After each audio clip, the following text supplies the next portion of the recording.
लकड़हारा और सुनहरी कुल्हाड़ी की कहानी। एक समय की बात है, जंगल के पास एक लकड़हारा रहता था। वो जंगल में लकड़ी इकट्ठा करता था और उन्हें पास के बाजार में बेचता था कुछ पैसों के लिए। एक दिन की बात है, वो एक पेड़ काट रहा था। तभी हुआ ये कि गलती से उसकी कुल्हाड़ी पास की एक नदी में गिर गई।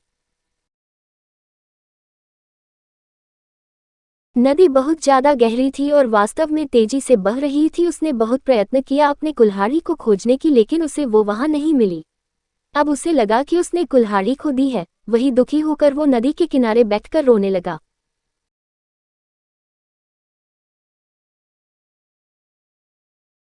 उसके रोने की आवाज सुनकर नदी के भगवान उठे और उस लकड़हारे से पूछा कि क्या हुआ। लकड़हारा ने उन्हें अपनी दुखद कहानी बताई। नदी के भगवान को उस लकड़हारे के ऊपर दया आई और वो उसकी मेहनत और सच्चाई देखकर उसकी मदद करने की पेशकश की।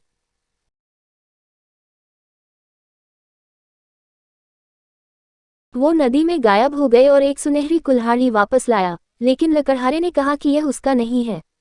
वो फिर से गायब हो गए और अब की बार उन्होंने चांदी की कुल्हाड़ी लेकर वापस आए, लेकिन इस बार भी लकड़हारे ने कहा कि ये कुल्हाड़ी उसका भी नहीं है।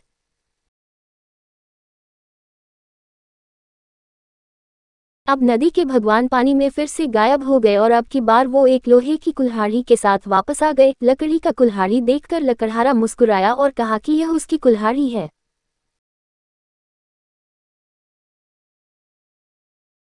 नदी के भगवान ने लकड़हारे की ईमानदारी से प्रभावित होकर उसे सोने और चांदी की दोनों कुल्हाड़ियों से भेंट किया।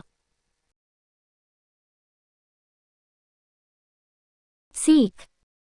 इस कहानी से हमें ये सीख मिलती है कि ईमानदारी सर्वोत्तम नीति है।